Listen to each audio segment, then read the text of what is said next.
Allez, c'est bon, on est en direct. Salut à tous, salut à toutes, pour ceux qui sont là. J'espère que vous passez un bon dimanche. En tout cas, je suis ravi de vous avoir, pour ceux qui nous regardent en direct ou en différé.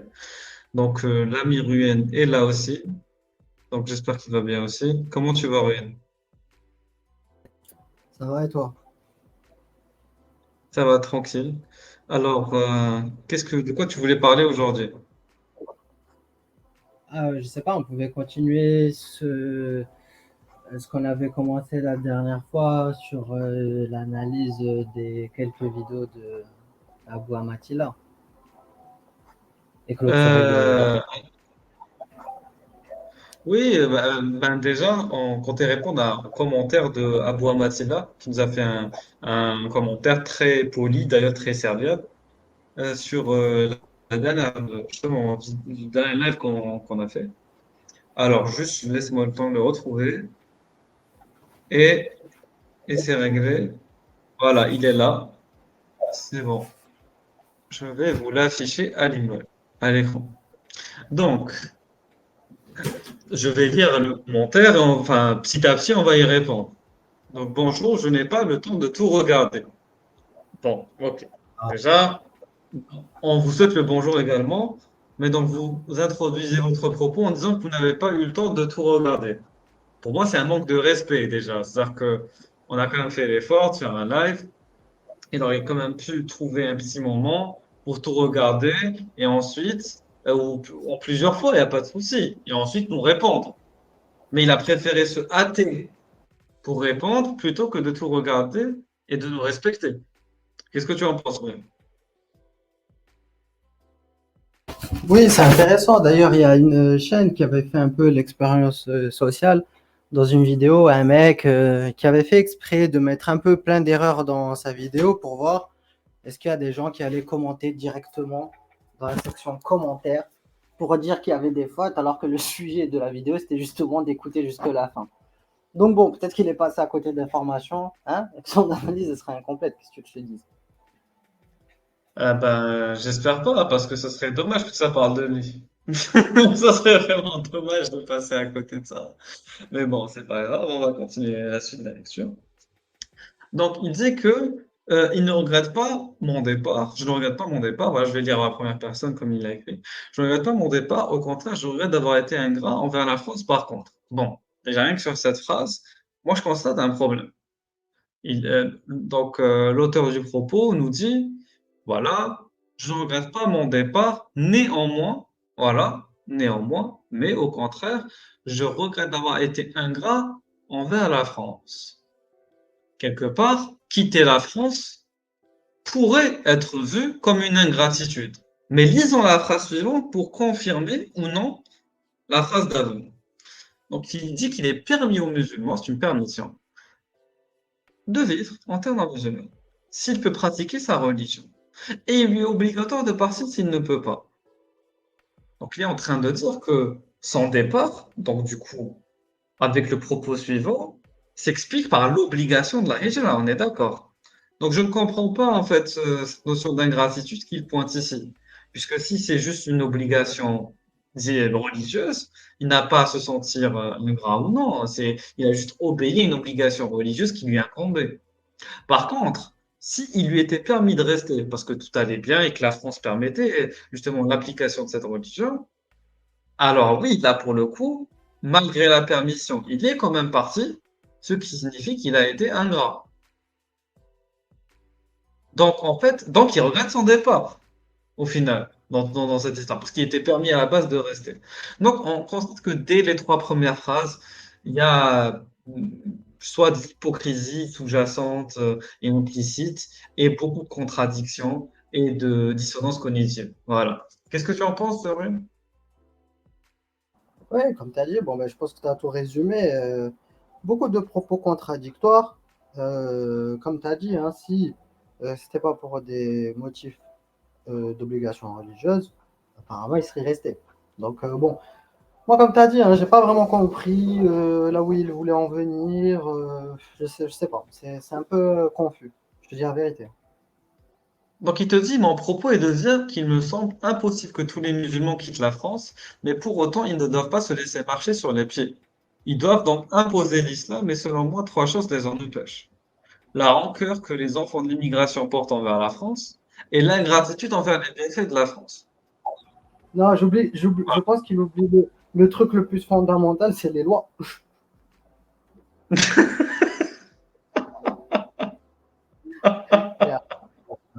Qu'il n'a rien compris, lui, je te jure, hein.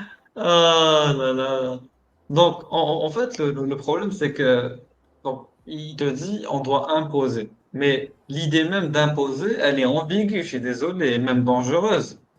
Parce que même sans violence, l'idée même d'imposer suggère quoi? Suggère une pression et suggère aussi une coercition.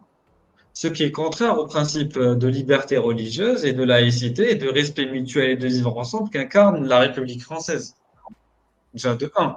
Donc, vous dites ne pas être ingrat, ou ne plus vouloir être de l'ingratitude, en tout cas, monsieur Amitoullah, mais quelque part, avec votre discours, vous êtes en train de vous attaquer au noyau de la République française, en fait, qui sont ses valeurs. Donc, quelque part, vous faites toujours preuve d'ingratitude envers la France en voulant imposer l'islam envers elle. Ensuite, c'est comme si, en fait, vous dites à la France, je ne vous aime pas comme vous êtes, donc je veux vous changer. C'est une ingratitude envers cette France qui vous a élevé, qui vous a tout donné, non? Voilà. Voilà. Donc, de plus, cela peut. Voilà. Attends, je vais réfléchir. Ah, voilà. Alors, c'est bon. Donc, de plus, il y a quoi? Il y a l'insouciance de l'au-delà et qu'Allah nous demande de propager sa parole et que cette parole ne peut pas se faire sans s'imposer. J'ai pas compris, non? On ne peut pas propager une parole sans l'imposer. Donc, déjà, mec, c'est un discours très, très, très, très, très dangereux que je pointe ici. Il te dit, on ne peut pas propager une parole sans l'imposer. C'est-à-dire que moi, là, je ne peux pas propager notre discours sans forcément l'imposer. Je dois forcément t'imposer mon discours pour le propager. C'est grave ce qu'il est en train de dire. Mais après, comme par hasard, il te dit, entre parenthèses, je n'appelle pas à la violence car j'estime que les Français font partie de nous et on fait partie d'eux. Mais sur quel texte religieux s'appuie-t-il pour affirmer ça? Quand il dit les Français font partie de nous et on fait partie d'eux. Qu'est-ce que ça veut dire ça? Est-ce qu'il parle d'un point de vue islamique, d'un point de vue humain, d'un point de vue, de quel point de vue? Parce que là, il parle en tant que musulman, donc en tant que musulman, les non-musulmans ne font pas partie de la communauté des musulmans. Je suis désolé, c'est stupide. Donc là, on est dans un embroglio général, dans un chaos linguistique. Donc, voilà, c'est Aussi, ça le de souci avec concept. cette personne. De quoi? Et de concept aussi, c'est le chaos au niveau des concepts. Et le chaos des concepts et des notions. Exactement. Bon, on continue. Parce que là, franchement, monsieur Amitoula, vous dites vraiment n'importe quoi. Votre discours est non seulement illisible, inaudible et n'a vraiment aucun sens. On est vraiment dans l'absurdité de la pensée. Bon, on continue. Donc, il dit, propage une parole, il faut l'imposer. Mais tout en n'appelant pas à la violence, parce que les Français font partie de nous, on fait partie d'eux, ok? Mais à des mouvements citoyens. Par exemple, comme des grèves générales, pour qu'il y ait certaines revendications. Mais ce qu'il ne comprend pas, c'est que des grèves générales peuvent entraîner un désordre public. Il constitue une forme de violence. C'est ça qu'il ne comprend pas. C'est que la grève est une forme de violence.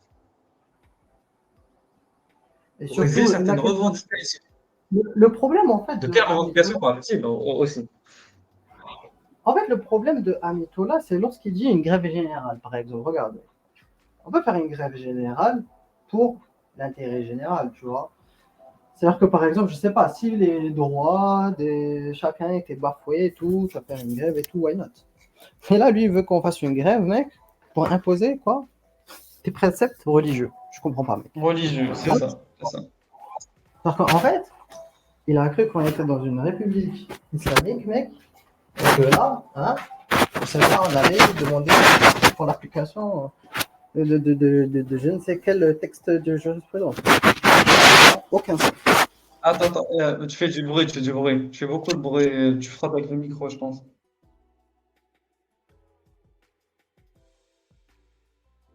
Ouais, c'est bon, vas-y, Régulus, j'ai coupé le micro.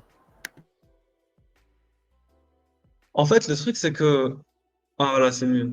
En fait, le truc, c'est que, comme je te dis, l'idée de la grève pour imposer, pour faire ce qu'on appelle du prosélytisme forcé, parce que là, le fait d'imposer la parole, c'est du prosélytisme forcé, et d'imposer donc des règles, des lois, je sais pas moi, des préceptes, des dérogations sous la base d'une loi communautaire religieuse, ça sort complètement du cadre de la fraternité nationale, du vivre ensemble et de la laïcité. Donc c'est ça le problème en fait, c'est que ça te parle de grève tout en soi-disant niant l'aspect violent qui peut être sous-jacent aussi au fond d'une grève générale, parce que la notion de violence peut prendre la violence peut prendre diverses formes. Voilà, n'est pas obligé d'être physique. Il y a un peu ce qu'on appelle, il peut y avoir des violences financières par exemple, n'est-ce pas? Voilà. Bon, ensuite, d'un côté, il te dit que voilà, nous, on est frères avec. Parce que je vais dire la phrase suivante, qui est très, très, très, très intéressante. Il te dit, et effectivement, l'islam nous interdit d'être dans une fraternité totale avec le mécréant, tout en exigeant de nous un bon comportement et de faire preuve de bonté et de gratitude, et qu'il vaut mieux avoir un vrai demi-frère qu'un faux frère. Mais le concept de demi-frère n'existe pas en islam. Soit t'es frère, soit t'es pas frère. Il n'y a pas de demi-frère musulman. Ça n'existe pas. Tu vois, c'est complètement stupide. Donc là, il a un faux concept pour quelque part un concept ad hoc pour valider son hypothèse, mais qui est complètement fausse et non avenue en islam. Voilà. Ce qui te dit quoi? Il te dit euh, qu'en islam, la fraternité totale avec les mécréants est interdite. Mais en même temps, il faut être bon en termes de comportement avec les mécréants. Ouais, mais la hiérarchie, elle est toujours présente. Parce qu'il dit que la fraternité, elle est conditionnelle à l'islamité. Donc, il persiste dans le maintien d'une discrimination de la fraternité. Je suis d'abord fraternel avec un musulman avant d'être fraternel avec un mécréant, même si on est français. Et ça va contre les valeurs de tolérance, de fraternité nationale et de respect universel qu'incarne la France.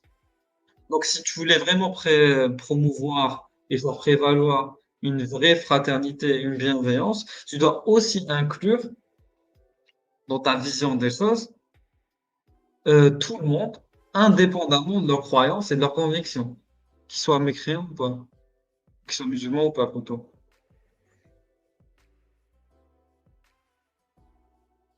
Ça le problème en fait. Je sais pas si Ruyon est là. Donc voilà, donc, moi je considère que Amitullah ici, il fait le jeu de ce qu'on appelle le double standard en fait. Parce qu'il te dit oui, il faut avoir un bon comportement, mais il faut maintenir aussi une distance, une méfiance quelque part avec les non-musulmans. Voilà, donc quelque part, on est dans l'hypocrisie, ou ce qu'on appelle le double standard, ce qu'on appelle la tolérance de façade. Parce qu'il y a aucune idée de vraie inclusion ou de vraie acceptation du mécréant. Juste une sorte de fausse fraternité quelque part. Donc là, on revient dans la fausse fraternité, que vraiment, parce que demi-frère, ça veut rien dire. Ou ce qu'on appelle aussi, Régulus, l'hypocrisie mineure, comme on a vu la dernière fois. Exactement, l'hypocrisie mineure, là, on est clairement dans Néfer al-Asrar. Voilà. C'est très grave ce que vous faites, monsieur Amitoul. C'est très très grave ce que vous faites.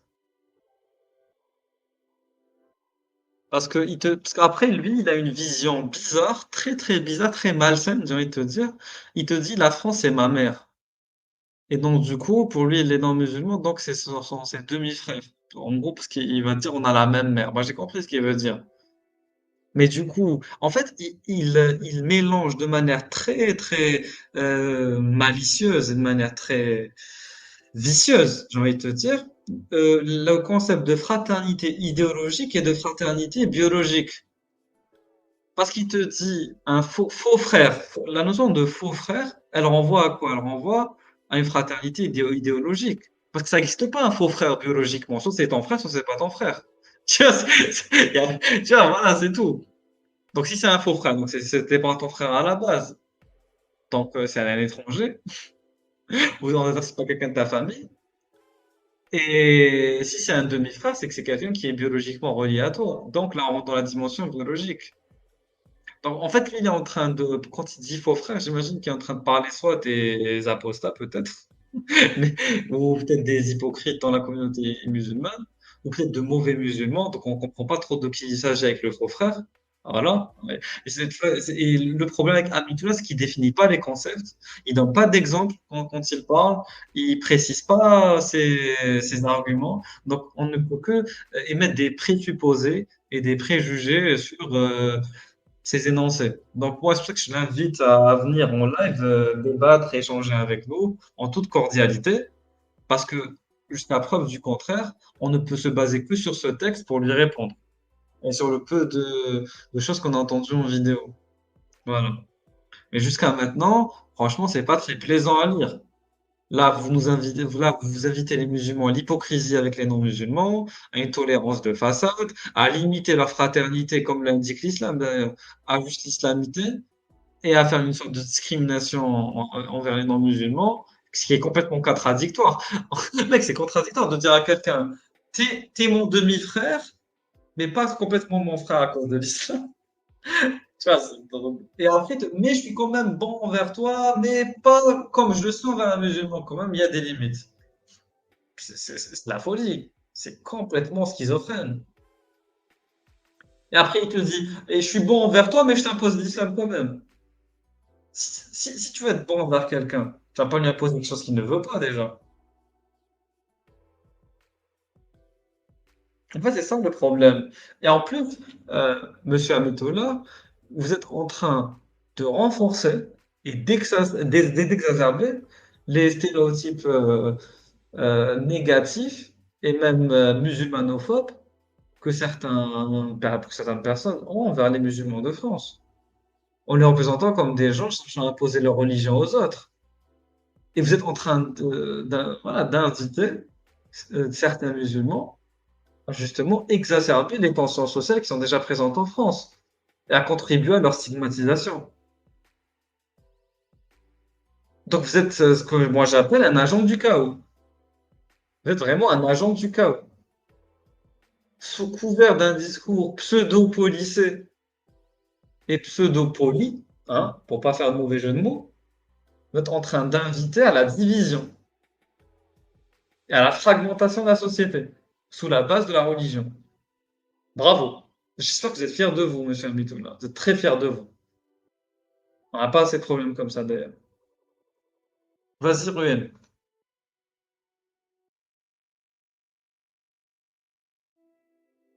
Ruel, tu peux pas parler? Bon. Moi, j'ai fini avec Amitoula, donc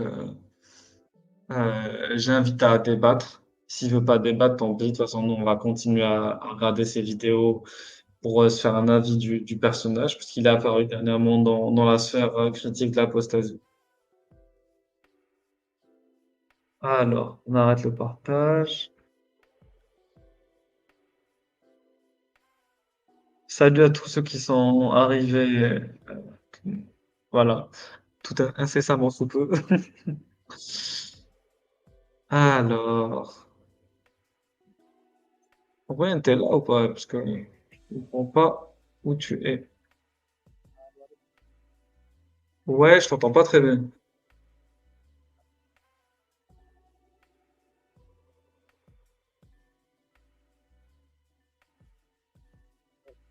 Allô? Je t'entends pas, hein?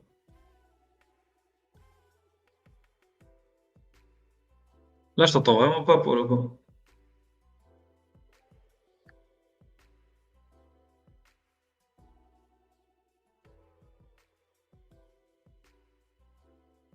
Vas-y, pourquoi pas? Ah, t'as bloqué ton micro. Ok, bon, ok, j'attends 2 minutes. Ok. Bon, en fait, le truc, c'est que Là, je voulais parler d'un sujet qui, je sais, qui va intéresser énormément Orion, pour le coup. C'est pour ça que c'est dommage qu'il puisse pas venir. C'est le sujet du rap et de l'islam. Très intéressant sujet, qu'on voulait explorer depuis très longtemps, qu'on n'a pas eu le temps de faire. Mais là, c'est l'occasion, hein, je crois. Tac, tac, tac. Déjà, on va commencer par cette fatwa. Cette fatwa très intéressante qui nous dit, Mieux, Régulus? Tu m'entends mieux? vas-y, pas plus fort. Ouais, tu m'entends mieux ou Ouais, c'est le son mieux, est pas bon? c'est mieux. Ah, ok, tant mieux. Attends, je sais ce que je vais faire. Voilà, là, je t'ai augmenté le volume du micro. Vas-y. Ouais, c'est mieux? Ah, c'est beaucoup mieux, ouais. C'est bon. Ok, Donc, parfait. voilà, je vais couper juste la musique. Voilà. Alors, donc, avec cette fatwa, qu'est-ce qu'on remarque? On remarque que quelqu'un dit, enfin, voilà, un musulman, j'imagine, pose une question à un moufti. Il lui dit, je fais du rap. Je voulais tout simplement savoir si c'était haram, sachant qu'aucune injure n'est prononcée, aucune incitation à l'illicite. Mais la musique, c'est moi qui la compose. Le tout, texte et musique, joue pour moi un rôle essentiel dans certains moments. Je voulais enfin savoir si c'est catégoriquement haram ou pas, et quelle que soit la réponse, donnez-moi les explications, car c'est mon seul vice. Je vous remercie. Donc, louange à Allah, paix sur vous, son prophète, chers frères. Sachez que si le chant est accompagné par la musique, il est illicite car il entre dans le cadre du chant interdit.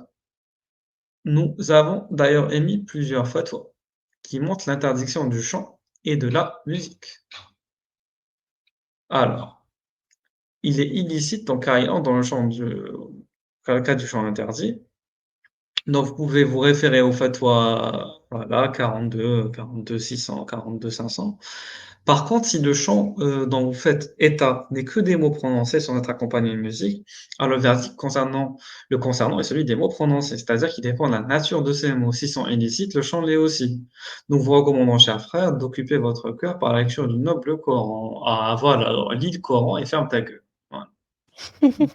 Ferme ta gueule. Arrête de nous emmerder avec ton rap, on n'a pas le temps. Voilà, je te renvoie des fatwas, je n'ai pas de temps. Allez. Donc, on clôture la parenthèse de la fatwa du rap pour passer à l'analyse du rap et de l'islam. Voilà, c'est ce qui nous intéresse beaucoup plus. Beaucoup, beaucoup, beaucoup, beaucoup plus. Donc, alors, tac, tac, tac, on va partager cet article. Donc, celui-là, voilà. Donc, Samir Amrar, donc c'est un ancien livre, Le temps des vacances, Homme immigration. Donc, je pense, c'est un ouvrage de sociologie. Et donc, rap et islam, quand le rappeur devient imam. Quand le rapport devient imam. Donc, écrit par Samir Amrar, doctorant en sociologie, École des hautes études en sciences sociales, Centre d'analyse et d'intervention sociologique à Paris. Ah, c'est pas Régulus qui a écrit ce texte. On ne sait jamais si certains, un, se trompent en attribuant ce texte ou à Ruyen ou quelqu'un d'autre. Parce que je sais que dans les commentaires, t'en as qui disent oui, vous inventez des choses. Voilà. Bon, ce n'est pas moi qui écris les textes que je lis. Sinon, je le dirais. Donc, si la revendication sociale des cités a sa musique, c'est le rap. Si le rap a un esprit, c'est l'hédonisme. Ah, le rap a un esprit hédoniste. Pourtant, cette musique est aussi traversée par un courant de spiritualité musulmane, marginal mais très visible. L'auteur décrit les interpénétrations entre rap et islam et tente d'en démêler les racines. Il présente ses principaux chefs de file français. Donc là, comprenez qu'on est en 2003. Donc là, on est plus de 20 ans en arrière, les gars. 20 ans en Mais arrière. déjà, c'est bizarre de dire un peu marginal, mais très visible. Tu vois, j'ai un peu bugué dans ma tête. J'essaye encore de reprendre mes esprits, tu vois. Oui, J'essaie oui, de harmoniser tout ça, hein, mais c'est très oui. difficile, mec. Très difficile. Donc ça te dit quoi? Ça te dit les religions du livre ont retrouvé un dynamisme apparent. Quand on parle du catholicisme, du judaïsme, du protestantisme, de l'islam, nous nous situons dans une ère de sécularisation. Le phénomène a pris des accents différents. Il n'est plus question de la disparition de la religion, mais de sa transformation et de sa recomposition. c'est ce qu'on appelle, hein, le chaos généralisé. Voilà. Donc les limites entre les différents courants deviennent de plus en plus, transparentes. Elles ne sont plus opaques comme elles l'étaient avant. Les religions sont en train de s'intermélanger, on comprend plus qui est qui. L'orthodoxie, l'hétérodoxie, commencent à se ressembler l'une l'autre. Donc Oui, mais on justement, là, il le voilà, dit juste après Régulus. voilà, Heu, Autrement dit, de nouvelles voilà, façons la de façon de croire croire existent. existe, Mais le c'est mais ce ne sont coranisme et tout, voilà, mais ce ne sont protestantisme et tout. mais le problème, c'est que ce ne sont pas des nouvelles façons. Si on regarde, nous, C'est hein, vrai, c'est vrai. du point de vue de l'historicité islamique, Ibn al-Qayyim, qu'est-ce qu'il nous dit? Il nous dit, voilà, il y a 73 sectes, dont les mourjis. Et c'est ça, mec, là, on est dans le mourjisme, c'est-à-dire Tout à fait. beaucoup de laxisme, mec. Mais c'est bien, c'est pas plus mal, hein, on va pas te dire, Oui, oui, nana, tu vois. Mais c'est juste pour expliquer. Je te dis une nouvelle façon de croire. Non, une nouvelle façon de croire peut-être ces dernières années, tu vois ce que je veux te dire. Mais, mais sinon, ça a déjà existé. Les gens qui étaient laxistes, même le chant, etc., ça a déjà existé par le passé, tout simplement. Faut être honnête. exactement, Ce n'est pas de oui, bien l'inédit, c'est sûr. ça que tu veux dire, ouais, c'est juste ça, c'est tout. Oui, oui, oui. Donc ainsi le rap, musique de attends, c'était des voilà, autrement dit, l'organisation 3 existe. Des caractéristiques les plus manifestes de cette évolution sont la visibilité de la manifestation de la foi, de son témoignage direct, le rôle qui joue l'émotion, avec l'institution de rapports décrits comme plus personnels avec Dieu. En dehors de toute hiérarchie religieuse, on assiste à l'émergence d'un processus de privatisation et d'interrogation du croire. Et ça, c'est le phénomène de sécularisation. Ainsi, le rap d'origine américaine, musique d'origine américaine, a investi un champ pour le moins inattendu, celui de la religion islamique. Est-ce que c'est aussi inattendu? Tu as raison, en fait, ce qui lui manque à Samer Amar, c'est la dimension Oui, historique. N'oublions pas que l'islam et est né non, dans une anthropologie de bédouins poètes. C'est ça qu'il a oublié, que le Coran next, hein, c'est quoi? C'est un livre de recueil de poésie. C'est ça qu'il ne faut pas oui, oublier aussi.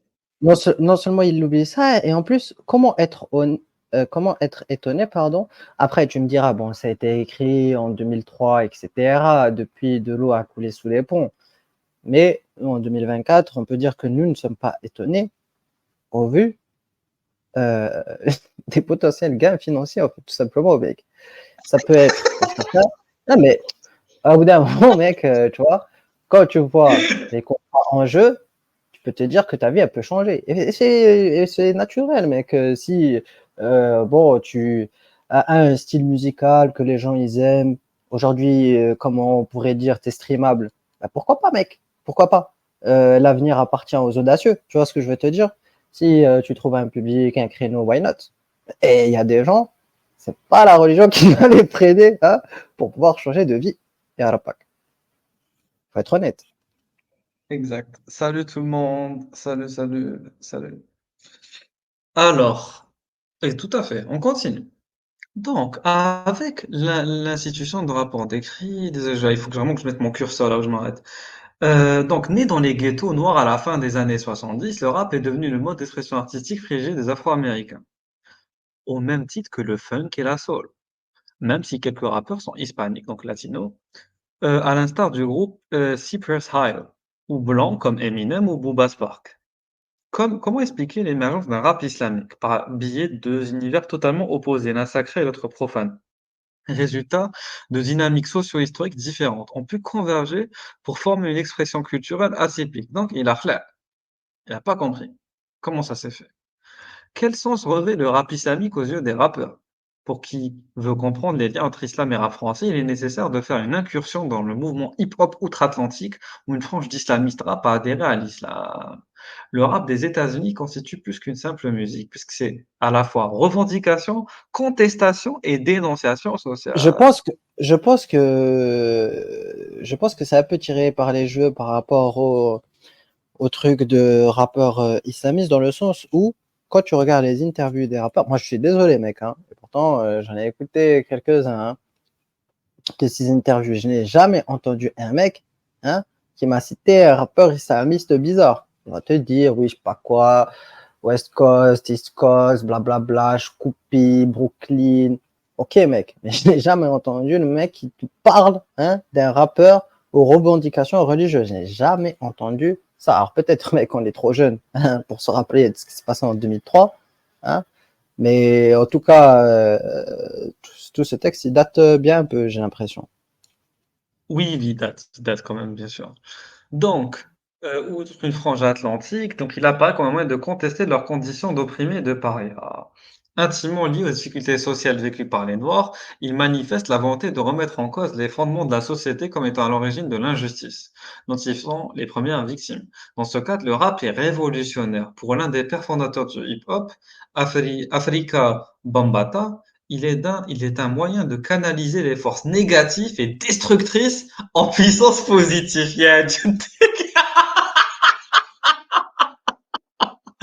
À Une, canaliser des forces une, négatives. une contre, une contre-gestion de la barbarie, mec. Voilà. D'ailleurs, c'est pour ça peut-être qu'ils te disent, hein, dans les politiques de la ville, etc., ou je ne sais dans quelle prison de France, hein, des ateliers rap à la fac, pour pouvoir Oui, changer, canaliser les forces négatives et destructrices, et c'est pas de notre texte, hein, c'est pas de notre citation, en puissance positive. Africa, bon bah, t'as ce qui te dit, Africa Bambaataa. Donc, ah, sans il mon mec. existe un second phénomène propre à la communauté noire américaine qui se développe depuis quelques décennies, c'est la conversion à l'islam. Le nombre de convertis s'élève aujourd'hui à 3 millions, 10% d'Afro-Américains. Et ça, c'était en 2003, hein. 10% d'Afro-Américains convertis à l'islam. C'est par la conjonction de ces deux phénomènes qu'émerge le rap islamique. Le sens sociologique de la conversion pourra nous éclairer sur ce que représente le rap islamique pour ces artistes convertis. Un jour, on fera une émission sur Mohamed Ali, Malcolm X, les Nation of Islam, pour comprendre toute la matrix islamique aux États-Unis. Il faut comprendre aussi ça, c'est très intéressant, parce que le problème, c'est que les États-Unis ont beaucoup d'influence sur la France, donc des fois, ça rebondit aussi sur ce qui se passe en France. Mais ça, c'est un autre sujet, mais Oui, oui, sur oui, le rap, on reste sur le rap, voilà. Oui, vas-y. oui, faut être honnête. Non, non, c'est vrai, il y a beaucoup d'influences Oui, outre-Atlantique, hein. Donc, c'est vrai que ce serait intéressant de s'intéresser à ces mouvements, de comprendre peut-être leurs revendications, de comprendre le contexte historique, et de voir peut-être hein, comment ça s'est diffusé en Europe, par quel biais. Là, on voit apparemment le biais de la musique, hein, même si nous, on est un peu sceptique peut-être de par notre jeunesse, mais il n'y a pas de souci, on apprend, mec. bien sûr, évidemment. Et ce qui se passe, c'est que c'est par la conjonction de ces deux phénomènes, que ça je l'ai lu, avec la conversion, voilà, on veut affirmer une identité différentielle face à une Amérique chrétienne perçue comme oppressive et patriarcale, à la différenciation. Et ça, mec, c'est un Non, vrai partial, partial. Oppressive et partial, il dit. et partiel. Et ça, c'est quelque chose de très, très, très, très, très important. Oui, partiel, parce qu'en gros, elle est exclusive et donc excluante. Voilà, c'est pour ça qu'il dit partiel. Donc, ainsi, dans une société, voilà, où la communauté noire constitue une minorité importante, mais reste néanmoins minoritaire, s'affirmer par un particularisme dissemblable de la culture dominante est un moyen d'exister. Et ça, et c'est l'une des particularités de l'islam, c'est que c'est une religion qui permet vraiment, mais vraiment de se différencier dans un contexte donc de société dominante. Et ça s'explique par juste Oui, le- on oui, l'avait vu même en Algérie lorsque les mecs faisaient le ramadan, hein, comme c'est signe de ça. protestation. C'est vrai, c'est Exactement. puissant, mec. C'est Face aux puissant, c'est colons, puissant. face aux colons français. C'est-à-dire que lors de la colonisation française en Algérie, ben, forcément, les autochtones, les indigènes étaient en état de faiblesse. Et le fait de faire le ramadan était un moyen de prouver aux colons français qu'ils, malgré leur faiblesse économique, sociologique, politique, militaire, ils étaient quand même physiquement plus forts qu'eux, parce que eux pouvaient résister à la faim, à la soif, du lever du soleil jusqu'au coucher du soleil. Symboliquement, c'est fort, c'est marquant. Et ça permet de regagner une certaine forme d'honneur, et cetera. Et là, c'est la même chose. C'est un moyen d'exister que d'être musulman dans une société chrétienne dominante qui les exclut. L'identité noire américaine est une identité fragmentée, traversée par d'énormes difficultés socio-économiques, chômage, délinquance, criminalité. Ce qu'on peut aussi recalquer sur certaines communautés en France. Donc l'islam constitue un moyen de fonder une identité équilibrée, de redonner du sens à sa vie et de rompre avec la religion de l'esclavagisme. Et c'est pour ça qu'en France, on se tape tout le temps les mêmes réflexions sur l'esclavage. Ah, On n'a pas la même histoire, regarde, parce qu'il n'y avait pas de champ de coton en France. oui. Je suis désolé, chaque chose Mais, a sa place.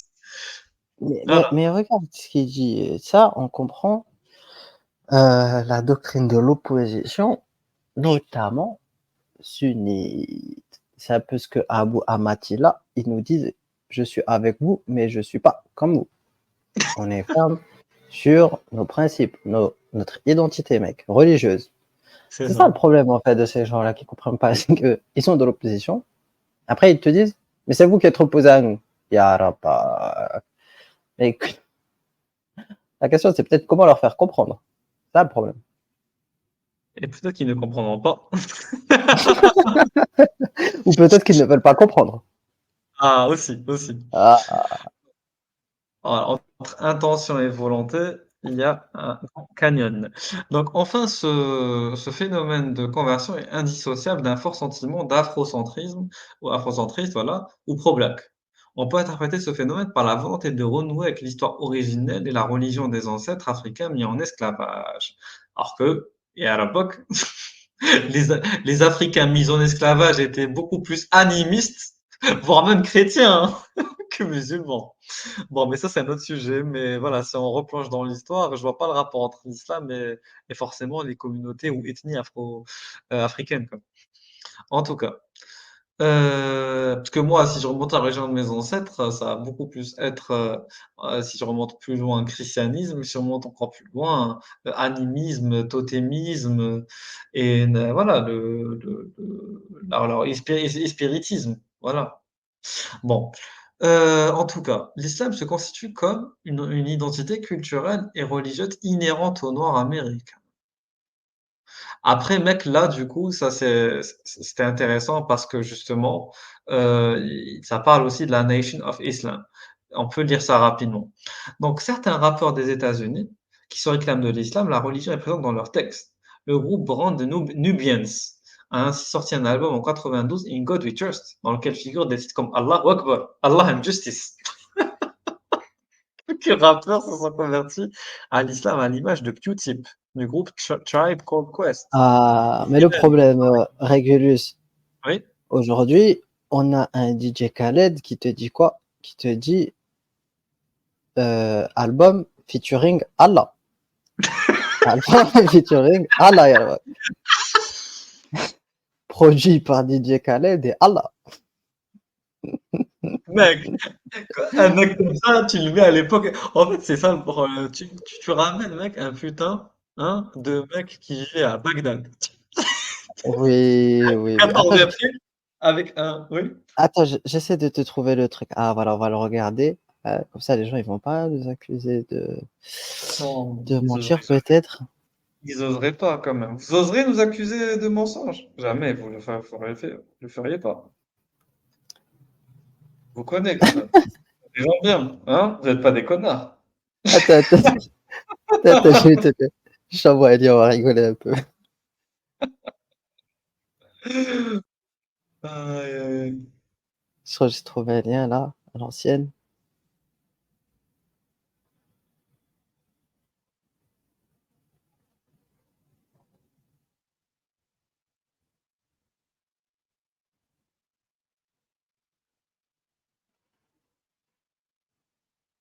T'as reçu? Attends, oui, c'est bon. Je vois pas de nouveaux commentaires. Je sais pas, c'est bizarre. Est-ce qu'il y a un bug au niveau des commentaires ou... Bon, mais c'est pas grave. Je vais quand même montrer.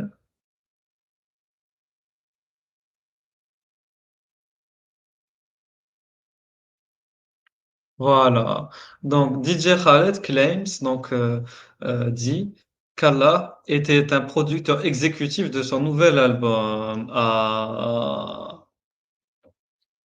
Voilà, DJ Khaled a nommé Allah comme un producteur exécutif pour son nouvel album studio God Did. Mais quelque part, mec, c'est logique. Dans la doctrine Ash'arite, c'est Allah qui fait. C'est Allah qui est la première cause de tous les actes humains. Donc, quelque part, Oui, oui, oui. Khaled, C'est pas non plus. Oui, c'est pas non il plus. est dans la Aqidah Ash'arite. Il n'est pas vraiment dans le blasphème, en fait. Quelque part, il a raison. Oui, évidemment, après, le problème, c'est que, en fait, le problème, regarde, mec, on en revient toujours au même point. On en revient toujours au même point. C'est que une chose peut être dite par une personne, on va pas lui reprocher, parce que, et justement, c'est là où la malhonnêteté, elle est présente, c'est que les mecs vont préjuger de l'intention de la personne qui prononce quelque chose. C'est ça le problème. Parce que si on reprend le hadith, mec, qu'est-ce que, je pense que c'était Aïcha ou Ali qui avait dit, n'est permis, rien ne peut être fait sans la permission d'Allah, même, hein, chausser sa sandale, lacer sa sandale, ya Rabbak. Donc, à partir de là, mec, si on pense au hadith et que on se dit que rien ne peut arriver sur la volonté d'Allah, il ne s'agit pas d'un blasphème. Mais le problème maintenant, c'est si tu commences à rentrer dans les intentions. Mec. Parce que là, il a accolé à quelque chose qui est considéré comme illicite, mec. Donc à partir de là, les gens, ils sont pas contents. Les gens, ils sont pas contents. C'est vrai. On continue. Donc, de plus, il n'est pas rare de voir des artistes rap choisir un pseudonyme emprunté à la culture arabo-musulmane, comme la chanteuse Queen Latifah, ou les rappeurs Shabazz, Lord Tariq, ou encore Ali Shahid Mohammed du groupe Tribe Called Quest. Et certains vont même jusqu'à opter pour des noms à connotation islamiste, voire pan-arabiste, comme Arafat, Kadhafi, Khomeini. Je sais que c'est une dans ta putain de merde. Les trois, Oui, ils ont bah rien après, à voir les uns avec les autres. T'as un putain non, mais d'Irak après c'est chiite avec pas. un Libyen. Oui. Et après, c'est pas. Par contre, après 2003, on a vu la même chose, puisque hein, on a un Booba qui avait écrit quoi, Saddam Hussein. Il y avait Alpha 520 qui voulait intituler son album aujourd'hui qui s'appelle Scarface d'Afrique, mais à la base, hein, faut savoir quand même que le mec voulait appeler son album Ben Laden d'Afrique, mec. Mais sauf que là, il s'est mangé un carton rouge. Ils lui ont dit, ah là non, désolé, ça ne peut pas passer. Donc il a dû changer et il a changé au Scarface d'Afrique. Oui. Et c'est quoi leur problème, franchement, mec? C'est quoi leur problème? C'est quoi leur problème? Oui, mais c'est n'importe quoi. Attends. Donc, donc la nation officielle de convertis afro-américains joue un rôle important dans ce mouvement. Euh, attends, assez intéressant la phrase de Manuel Boucher. Le rappeur est un messager de cette expression religieuse qui relève de la différence de l'identité du peuple afro-américain. Donc, cette notion, mec, de se différencier identitairement. La nation de l'islam, association de convertis afro-américains, joue un rôle important dans ce mouvement. Et intéressant. Association fondée en 1930 à Détroit par W.D. Fard, remplacée en 1934 par Elijah Muhammad. Elle est aujourd'hui dirigée par Louis Farhan. Selon Gilles Kepel, on a ici la quintessence du projet communautariste. Canaliser les... Mec, écoute bien, cette phrase, elle est sombre. Canaliser l'énergie de la frustration sociale qui s'épuise dans une délinquance autodestructrice en un projet de communauté séparée, rassembler les jeunes derrière un commandant qui donne l'ordre de bataille, élaborer une nouvelle identité autour de l'islam tel qu'il apparaît ici sous la forme d'une instance de rupture avec l'ordre social existant. Ainsi apparaît le projet de Farah Khan. Non, mais c'est la gestion de la barbarie, il faut être honnête, mec. C'est tout simplement une gestion de la barbarie. Ça, les gars, je sais pas, cet extrait, isolez-le, répétez-le sur Twitter, partout où vous voulez, parce que c'est littéralement l'alpha et l'oméga de tout ce qu'on est en train de faire en termes de travail critique depuis le début de la chaîne. C'est pour dénoncer ça, en fait. C'est que cette religion, c'est ce qu'elle permet de faire, hein. Elle permet, en fait, l'islam est une vraie idéologie, un vrai terreau pour l'anarchisme. C'est une culture anti-État. Enfin, c'est une culture. C'est une idéologie anti-État, une idéologie politique anti-État qui sert à recréer un autre État. Bien sûr, ne soyez pas naïf. C'est pas un pur projet anarchiste. Mais le but, c'est de passer par une phase d'anarchie d'un ancien État pour en créer un nouveau. Voilà. Oui, Canaliser l'énergie. même d'une civilisation à une autre, hein, ce que les mecs qui te Voilà.